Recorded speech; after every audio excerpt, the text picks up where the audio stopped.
What did I say, huh? What did I say? I told you no touchy. Now you suffer the bite of the lion and the clenching jaws of an alligator. No touchy. Especially not a fan of Diamond FM. Don't touch that radio set.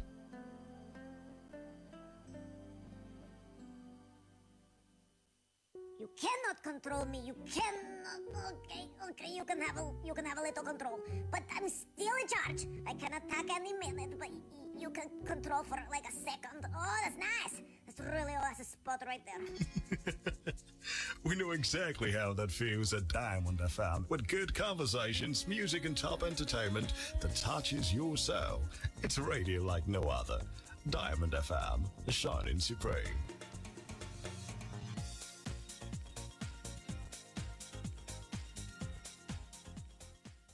You can only get timely, credible, and reliable news on your shining supreme station. Diamond 88.7 FM, Iroyin.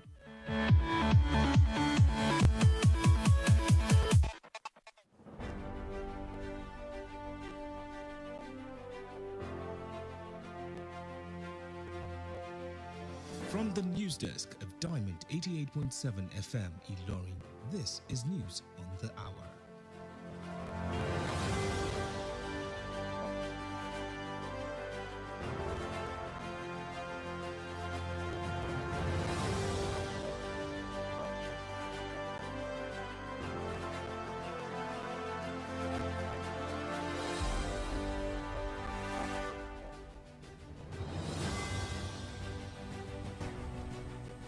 In the headlines, Atiku Kwakwanso Obi Sowore Tinubu condemn Rahim's killing, call for police reforms. Residents flee villages as bandits gang rape pregnant woman to death in Niger. On the foreign scene, 10 civilians die in Burkina Faso after bus hits landmine. In business, November food prices hit rooftop in Nigeria. In sport, Flying Eagles boss Bosso invites down 4 foreign players. Good afternoon and thank you for joining us for the news on the hour on Diamond 88.7 FM in Iroyin. I am Mekamua Osigbodi. You can listen to us via website www.diamondfm.net or watch us live on Facebook at Diamond 887 FM. We bring you details of the news after this break. Stay with us.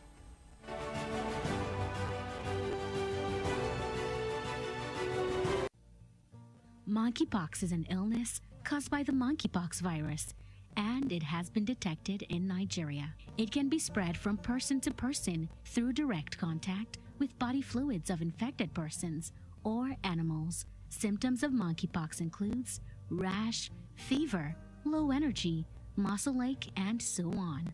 To protect yourself from contracting the virus, ensure that food containing animal meat or parts are properly cooked before eating. Clean and disinfect your environment regularly.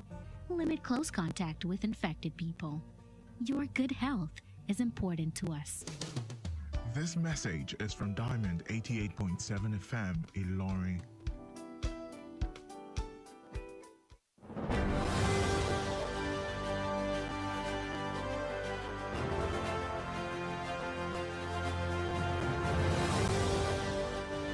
Welcome back. Now the news in detail. Leading presidential candidates for Nigeria's 2023 general elections have condemned the alleged extrajudicial killing of a Lagos-based lawyer Bolanle Rahim by a trigger-happy assistant superintendent of police, Drambi Vandi. 5 of the candidates agreed in separate statements that the Nigeria police force must immediately reformed and sanitized to end cases of police brutality and extrajudicial killings of citizens. They all express heartfelt condolences to the family of the victim and the Nigerian Bar Association and urge the police to ensure speedy and effective action on the matter. They are Atiku Abubakar of the People's Democratic Party (PDP), Rabiu Kwakwanso of the New Nigeria People's Party (NNPP), Peter Obi of the Labour Party, Omoyele Sowore of the African Action Congress (AAC), and Bola Tinubu of the All Progressive Congress (APC). The Nigerian Bar Association (NBA) wants more details of the fatal shooting of Lagos-based lawyer Bolanle Rahim. The legal practitioner was killed on Christmas Day by a police officer attached to the Ajiwe police station in Aja, Lagos. A statement by the spokesperson Habib Lawal advised the security agency and others not to forget what led to the NSAS protests which shook the nation. Lawal said NBA President Yakubu Shunoko Makiao SAN was on top of the situation and reaching out to stakeholders.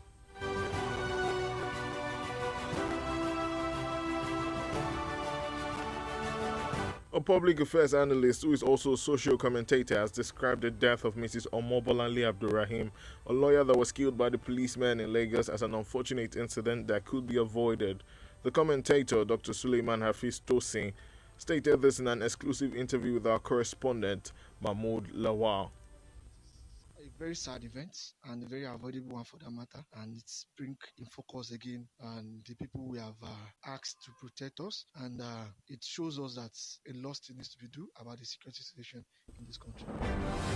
The advocate stressed that it is the right decision by the police force not to reveal the identity of the suspect, as it would have generated another serious problem for the public and the family of the suspect. Releasing the identity of the police officer in concern may lead to another thing entirely. We have the police officer families and everything, and investigation is undergoing. So until we have the true picture of what actually went down, and the officer, I believe, will be charged if found guilty or otherwise. Then by then, I think Nigerian police should be able to release the manageable information to the general public. Commenting on the culture and structure of the Nigerian police force, Dr. Suleiman advocated for a domesticated security force that looks to be the best alternative to get the best out of our security forces.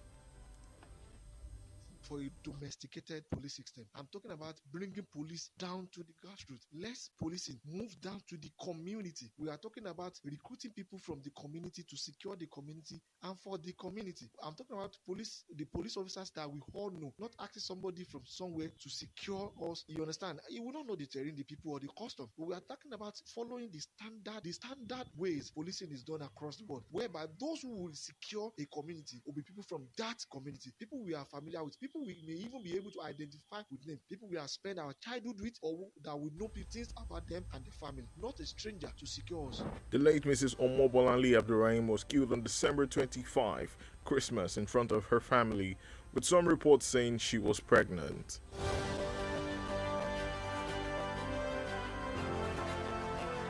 For failure to meet up deadline for the payment of the 2 million naira levy imposed on some villages in Shiroro local government area of Niger State by bandits before harvesting their farm produce, residents of the community have fled their residence just as a pregnant woman was gang raped to death while fleeing the area.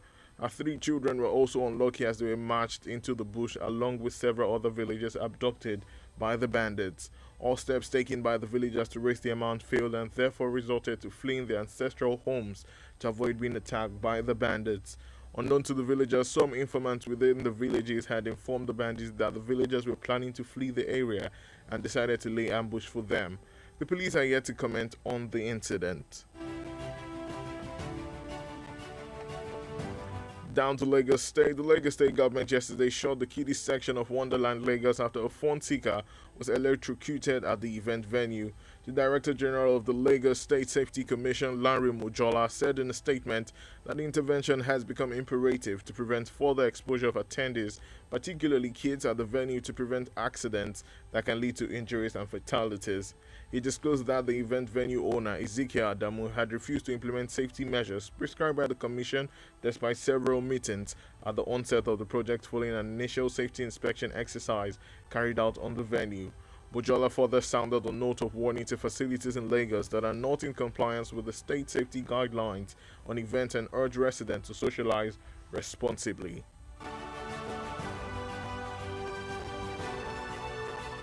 The news on the hour is reaching you from Diamond 88.7 FM in Ilorin. We're going to break now after that to bring you foreign, business and sport news.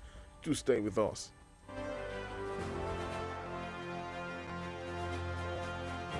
Follow us on social media, Facebook, Twitter, and Instagram at Diamond887FM. Diamond FM, shining supreme.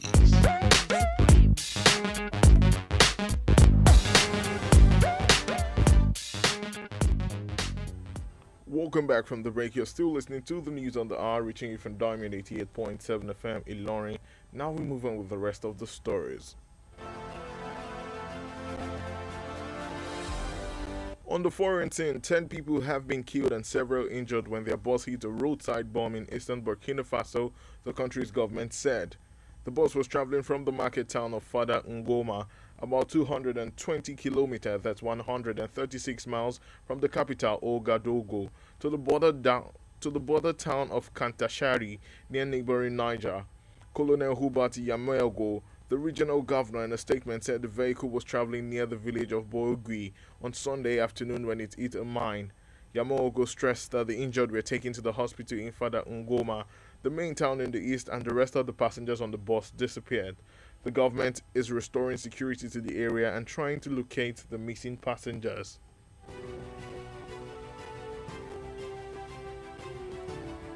In business, the prices of selected food items hit the rooftop nationwide in November. This was revealed yesterday in the National Bureau of Statistics (NBS) Food Price Watch report. It stated that the average price of 1 kg boneless beef on a year-on-year basis increased by 29% from 1,812.03 naira recorded in November 2021 to 2,337.46 naira in November 2022.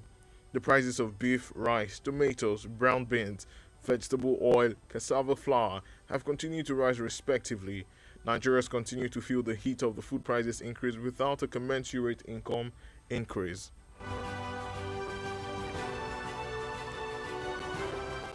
In the exciting world of sport, Flying Eagles head coach Oladipupo will call up 4 foreign-based professionals for the 2023 Africa Under-20 Cup of Nations. Boso has listed the quartet of Ibrahim Mohammed, Ahmed Abdullahi, Lawal Samson and Lekon Oyedele for the competition. All 4 players were part of the Flying Eagles squad that won the Wafu B Championship in May before moving abroad. The Flying Eagles will reopen camp for the Under-20 AFCON on January 7. The 7-time champions are drawn in Group A along with host Egypt, Mozambique and Senegal. And with that, we have come to the end of the news on the hour. But before we go, here is the recap of the major highlights.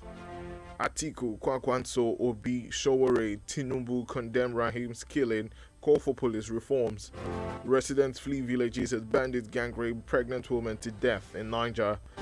In business, November food prices hit rooftop in Nigeria. 10 civilians die in Burkina Faso after bus hits landmine.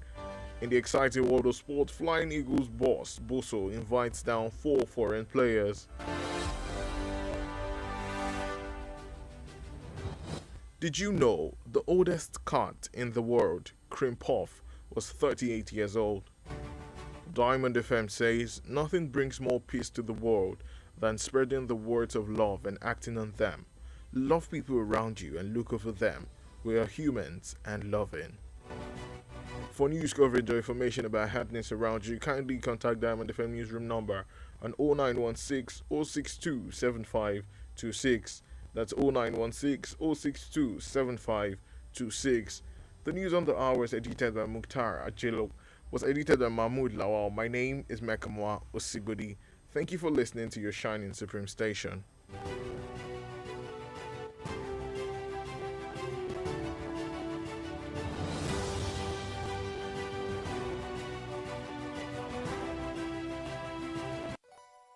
For up-to-date news reported across the globe, be rest assured you're on the right radio dial. Diamond 88.7 FM Ilorin, your shining supreme station. Diamond FM Ìlọrin, àwa là ń gbé ìròyìn àwọn ìṣẹ̀lẹ̀ orin àtàwọn amúlùdùn Yorùbá tí ò láfijọ́ ṣe ti aráyé. Látinú yàrá ìròyìn Diamond 88.7 FM Ìlọrin, ìròyìn ẹ̀kúnrẹ́rẹ́.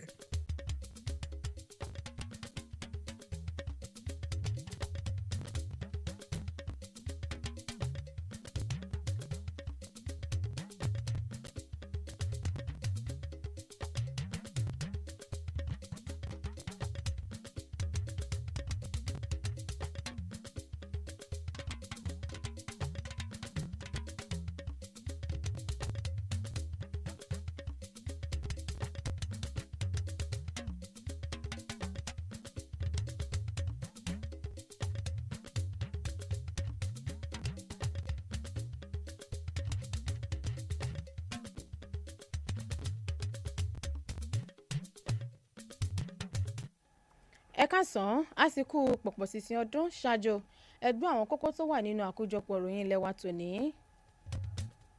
Àtíkù, Kwankwaso, Sowore, Obi, Tinubu kòròjò sí ipa ìfọnáfọṣọ tí wọ́n gbà dẹ́mi Rahim légbodò ọgbà bẹ́ẹ̀ ni wọ́n pè fún àtúnṣe. Àwọn olùgbé láwọn ìlú kan ti na pápá bora lẹ́yìn táwọn jàǹdùkú fi tìpátìkúkù jẹran síkú sí aláboyún kan ní ìpínlẹ̀ Niger. Nílẹ̀ òkèèrè èèyàn 10 dèrò ọ̀run ọ̀sán gangan ní Burkina Faso lẹ́yìn tí ọkọ̀ kan tẹ àdó olóró tí wọ́n rì mọ́lẹ̀. Lábala ìròyìn eré ìdárayá, adarí ikọ̀ Flying Eagles Boso ránṣẹ́ pé àwọn agbábọ́ọ̀lù láti kópa nínú ìdíje ọdún 2023. Ẹ káàsán ẹ sì ṣeun bí ẹ ti ń tẹ́tí sí àkójọpọ̀ ìròyìn ilé wa tòní. Ẹ má gbàgbé pẹ̀lú rí wa gbọ́ lórí àtayélujára www.diamondfm.net. Ẹ sì lè rí wa wò láwòká YouTube @diamond887fm. Ẹ̀kúnrẹ́rẹ́ ìròyìn náà ń bọ̀ lẹ́yìn ìdánudúró ráńpẹ́ Ruth Oladipupo lórúkọ mi. kárí ilé kárí oko ní mẹ́hẹ̀ ètò ààbò àwùjọ tó ń peléke sí lójoojúmọ́ yẹn ń ta lára. Bẹ́ẹ̀ a gbọ́dọ̀ wojútùú sí i láti dènà pípàdánù ẹ̀mí àti dúkìá. Gẹ́gẹ́ bí ọmọ Nàìjíríà a gbọ́dọ̀ máa bára wa gbé pọ̀ lálàáfíà ká lè bá a jẹ àwọn èrè ilẹ̀ bàbá wa ní kíkún láì fi tẹ̀yà ẹ̀sìn tàbí ìyàtọ̀ àṣà wa ṣe. A ní láti kọ́kọ́ rí ara wa gẹ́gẹ́ bí ọmọ Nàìjíríà kan náà. Nínú ìlú kówá wa a ní láti ṣùgbà ara wa nípa dídáàbòbò àwọn ẹlòmíràn àti fífi àwọn ìṣẹ̀lẹ̀ àjèjì tó àwọn aláṣẹ tó bá yẹ létí lásìkò. Ẹ rántí o, ojúṣe àjùmọ̀ṣe kan ní ìbáraẹnigbépọ̀ lálàáfíà jẹ́ nípa jíjùmọ̀ṣepọ̀ a lè gbé orílẹ̀-èdè Nàìjíríà ga jù báyìí lọ.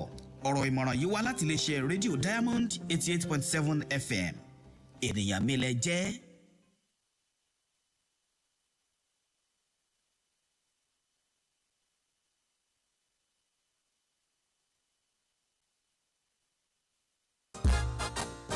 orúkọ mi ni Yèyélúà Tóyìn Adégbọlá mo sì ti lé ní 50 ọdún láyé láàyè àtàyè ìdẹ̀ra. Ìgbòkègbodò mi pọ̀ gan-an nínú iṣẹ́ tí mo yàn láàyò gẹ́gẹ́ bí òṣèré orí ìtàgé. Kì í sì rẹ̀ mí bẹ́ẹ̀ ni kì í sú mi. Àwọ̀ mi sì ń jí pépépé sí bíi tọmọ tuntun lójoojúmọ́. Ẹ fẹ́ mọ̀dí abájọ. Monomin Plus atẹ́jẹ̀ṣe oògùn tó ń fi epo ẹja cod liver oil ṣẹjọ́ ẹ̀ food supplement ni. Èròjà ẹ peléke, ó ń tara ṣe, ó ń mára dán, ó ń jẹ́ kọ́mọdé dàgbà dáadáa, ó sì ń jẹ́ kí àgbàlagbà máa ta kébékébé. Monomin Plus.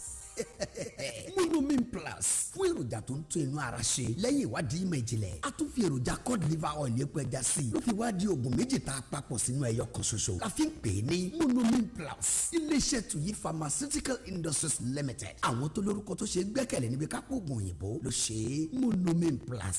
Monomin Plus. T-Pumpy concept onílẹ̀ ìfọkànbalẹ̀ akọ́rẹ́dẹ́ àwọ̀lú Ìlọrin gbogbo Kwara gbà wá tọwọ́ tẹsẹ̀ ẹ ṣe àdúpẹ́ àjọṣe wa ò ní bàjẹ́ o ẹ ṣe ralẹ̀ lọ́dọ̀ wa T-Pumpy lówó tí ò gajara lọ àgbà bẹ́ẹ̀ alùbáríkà làwa ń fẹ́ o. Bẹ́ẹ̀ni ìròyìn ayọ̀ láti iléeṣẹ́ T-Pumpy concept onílẹ̀ ìfọkànbalẹ̀. Àǹfààní gbogbo àwọn tó ń béèrè tó ń sọ pé káwọn tó gbọ́ nípa ìdínwó ilẹ̀ táǹtà ò pẹ́ díẹ̀. A ti gbà láti jẹ́ kẹ́dínwó yóò tẹ̀síwájú títí wọ December 31 òpin ọdún yìí. Ilẹ̀ T-Pumpy tó wà lóko olówó site 1 and 2 àtẹlẹ́ tó wà lókè òyìn 399,000 naira péré ni. Èyí tó wà ní elémèrè tá a pè ní land banking. Tá a lè ra pamọ́ fúnra wa àti fọ́mọ torí ọjọ́ iwájú 199,000 naira péré ni fa. Àfọwọ́kùn ẹ lè sàdájú owó àbíkẹ́ sẹ́ńtẹ́lẹ̀ kan náà. Ẹ̀yin ni ẹ máa ṣàfihàn tara ṣàṣà máa bọ̀ lọ́fíìsì T-Pumpy tó wà ní suite 8 legislative quarters along Gidi Road Ìlọrin telephone 08052888552. T-Pumpy concept developer that cares. ìròyìn ẹ̀kúnrẹ́rẹ́ láti ilé iṣẹ́ Diamond FM.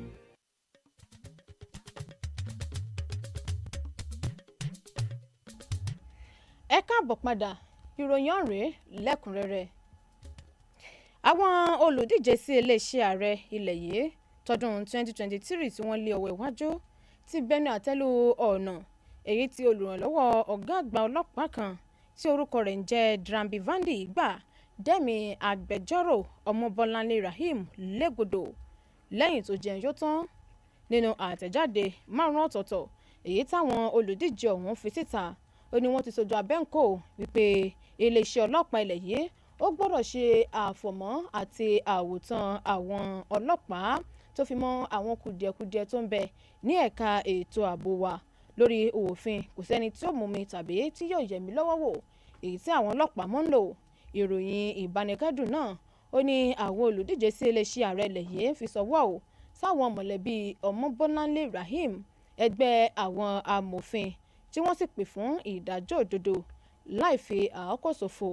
Lára àwọn olùdíje ọ̀hún ó ní àti rí Alhaji Atiku Abubakar tó ń díje dupò ààrẹ lábẹ́ àṣẹ ẹgbẹ́ òṣèlú PDP, Rabi Kwankwaso láti ní ẹgbẹ́ òṣèlú Nigerian People's Party, Peter Obi láti ní ẹgbẹ́ òṣèlú Labour Party, Tinubu láti ní ẹgbẹ́ òṣèlú APC tó fi mọ́ Ọmọyẹlé Sowore. Ẹgbẹ́ àwọn amòfin lórílẹ̀‐èdè yìí ti ń pè fún gbogbo àkọọ́lẹ̀ láríjà ìyìnbọn èyí tí wọ́n gbà dẹ́mi agbẹjọ́rò Bọ́láńlé Rahim Légbodò. Amòfin náà ò ní wọ́n gbẹ̀mí lẹ́nu ẹ̀ ní ọjọ́ 25 oṣù kejìlá ọdún yìí láàkó pọ̀pọ̀ sísìn ọdún kérésì. Àtẹ̀jáde tí agbẹ̀rọ̀sọ ẹgbẹ́ àwọn amòfin Rabib Lawal fi síta ó ní wọ́n ti rán àwọn elétò ààbò ilẹ̀ yìí létí ohun tó ṣokùnfà ìwọ́de ẹwọ́gilé ikọ̀ SARS nígbà náà tó sì mì orílẹ̀-èdè Nàìjíríà tìtì. Lawal sọ pé ààrẹ ẹgbẹ́ ọ̀hún ń lé téńté o láti mọ ohun tí yóò jẹ́ àtúbọ̀tán ọlọ́pàá tó dán irú aṣọ bẹ́ẹ̀ ṣòro. Amójúlẹ́jà nípa ọ̀rọ̀ tó ń lọ nílùú ti ṣe àpèjúwe ìpapòdà arábìnrin Ọmọbọ́láńlé Abdulrahim, amòfin tí ọlọ́pàá kan dẹ̀mí rẹ̀ légbodò ní ìpínlẹ̀ Èkó gẹ́gẹ́ bí àdánù ńlá gbà. Ọ̀mọ̀wé Suleiman Afeez Tosin ó ṣiṣọ́ lójú ọ̀rọ̀ yìí pẹ̀lú ìfọ̀rọ̀wánilẹ́nuwò èyí tí Mahmood ṣe fún un láti mọ ìyà tó kọ sí ọ̀rọ̀ náà. Gẹ́gẹ́ bó ṣe wí, ewu ńlá ń bẹ ò látàrí fífi orúkọ ọlọ́pàá tó dẹ̀mí amòfin ọ̀hún légbodò síta tó sì lè ṣokùnfà ìṣòro fáwọn ará ìlú àtàwọn mọ̀lẹ́bí àfúrásì ọ̀hún. Nígbà tó ń pẹ̀kẹ́lu ìlànà ètò ààbò lórílẹ̀‐èdè yìí, àmójúlẹ́jà nípa ọ̀rọ̀ tó ń lọ nílùú ọ̀hún sọ pé ó yẹ kí wọ́n ṣe àtúntò ẹ̀ka ètò ààbò ilẹ̀ yìí kí wọ́n lè mọ ẹni tó kójú òṣùwọ̀n tó nínú àwọn ọlọ́pàá. Olóògbé arábìnrin Ọmọbọ́láńlé Abdulrahman ó ní wọ́n pa òní ìfọnáfọnṣo lọ́jọ́ 25 oṣù kejìlá ọdún yìí lọ́jọ́ kérésì níwájú àwọn mọ̀lẹ́bí rẹ̀ tó ń ti oyún tó ń bẹ nínú rẹ̀ gẹ́gẹ́ bí ìròyìn ṣe sọ. Wáyé oníbàámu pẹ̀lú kíkùnà láti ṣe déédéé pẹ̀lú mílíọ̀nù 2 náírà èyí tí ikọ̀ báńdíìtì kàn pa fáwọn àgbẹ̀ tí wọ́n ń bẹ ní ìjọba ìbílẹ̀ Ṣíròrò ní ìpínlẹ̀ Niger. Àwọn olùgbé ọ̀hún ti bẹ̀rẹ̀ sí ní sàsálà fún ẹ̀mí wọn o tí wọ́n sì ń fi ibùgbé wọn sílẹ̀ látàrí bí aláboyún kan ṣe pàdánù ẹ̀mí rẹ̀ láàkó tí àwọn jàǹdùkú ọ̀hún fi tìpátìkúùkù jẹran sí kùrùsì rẹ̀ nígbà tí àwọn ọmọ rẹ̀ mẹ́ta ọ̀tọ̀ọ̀tọ̀ tó kù náà ti wà ní àkàtà àwọn báńdíìtì. Gbogbo akitiyan àwọn aráàlú ọ̀hún láti kówó jọ lójú náà ti gba àwọn ọmọ náà kalẹ̀ lákàtà àwọn báńdíìtì ló já sí pàbó èyí tí ó ṣokùnfà pípalẹ̀ ẹrù wọn mọ́ tí àwọn aráàlú ọ̀hún ń palẹ̀ ẹrù wò mọ́ láti sá àsálà fún ẹ̀mí wọn. Ìjọba ìpínlẹ̀ Èkó ti ti abala ibùdó ìṣeré àwọn ọmọdé kan o ti Wonderland ní ìpínlẹ̀ Èkó lẹ́yìn tí ọ̀kan lára àwọn ogun wẹrẹ ọ̀hún gan mọ́ iná níbi gbọ̀ngàn ètò náà. Adarí àjọ tó ń dòlẹ̀mí Lánrè Mújọlá sọ̀rọ̀ yìí nípa àṣẹfọ̀n ìpè ìtàkùrọ̀sọ ti ń lọ lọ́wọ́ lórí ọ̀nà àti wàgbọ́dẹ́kun irúfẹ́ ìjàmbá ọ̀hún kó mọ́ bá tó padà wáyé mọ́ sáwọn ògo wẹrẹ. Gẹ́gẹ́ bó ṣe wí, ó ní pàtàkì ni ó jẹ́ o fún gbogbo àwọn tí wọ́n ń pèsè ibùdó ìgbafẹ́ àti ìṣeré àwọn ọmọdé ní ìpínlẹ̀ Èkó láti mọ̀ tẹ̀lé àlàkalẹ̀ àjọ tó mójútó dídòlà ẹ̀mí ní ìpínlẹ̀ ọ̀hún. Àkójọpọ̀ ìròyìn ilẹ̀ wa náà lẹ́ ń tẹ́tí sí láti ìkànnì Diamond 8.7 FM Ìlọrin. Ìjókù ìròyìn ọ̀hún tilẹ̀ òkèèrè òkú àti eré ìdárayá ń bọ̀ lẹ́yìn ìdánudúró ráńpẹ́ yìí.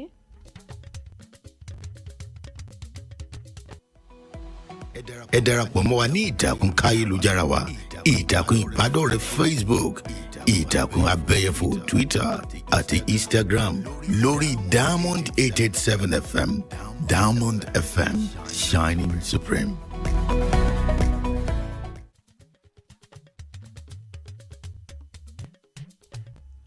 Ẹ káàbọ̀ padà ìyókù ìròyìn rèé.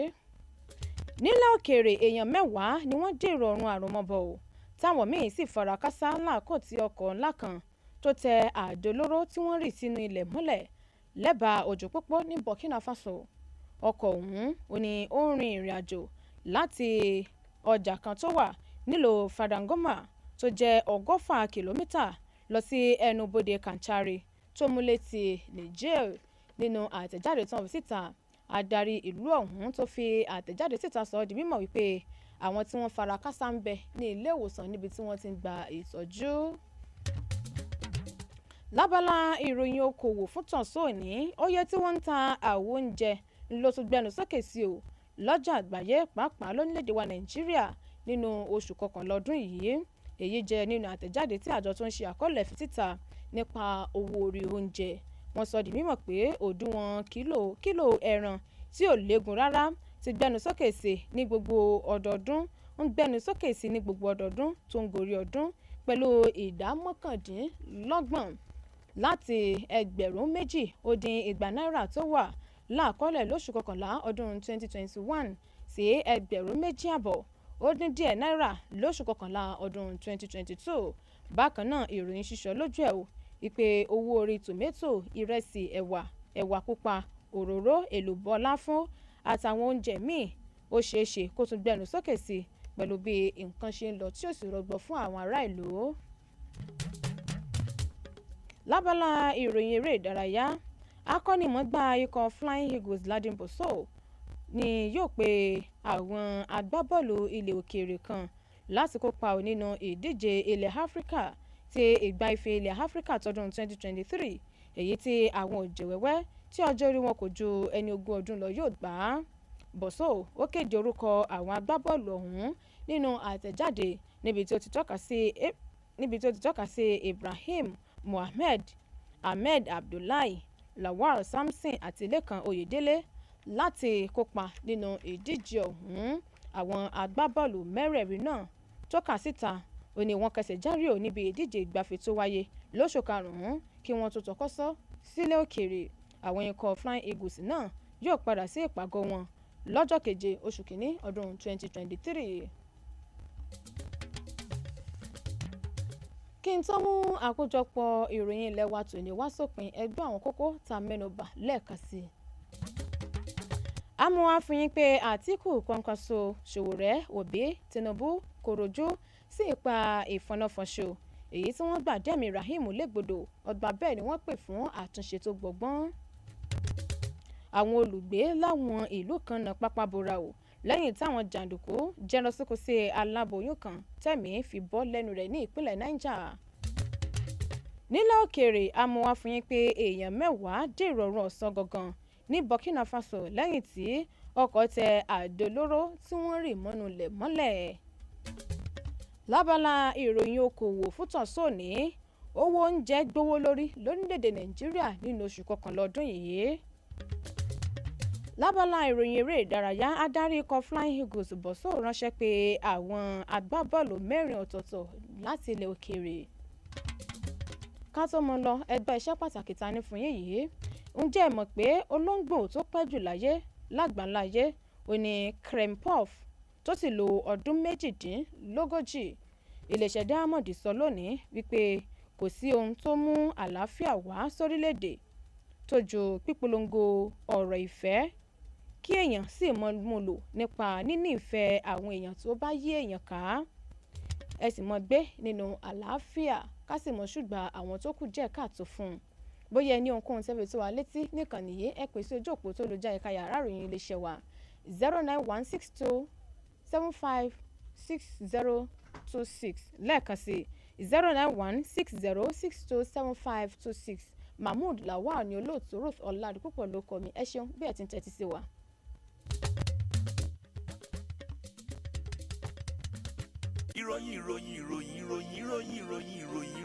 ìròyìn ẹ̀kúnrẹ́rẹ́ láti ilé iṣẹ́ Diamond FM. Diamond FM Ìlọrin digbí la wà láti jẹ́ kẹ́ ẹ mọ ohun tí iṣẹ́ ètò ìgbóhùnsáfẹ́fẹ́ ṣíṣe jẹ́ ní pàtó.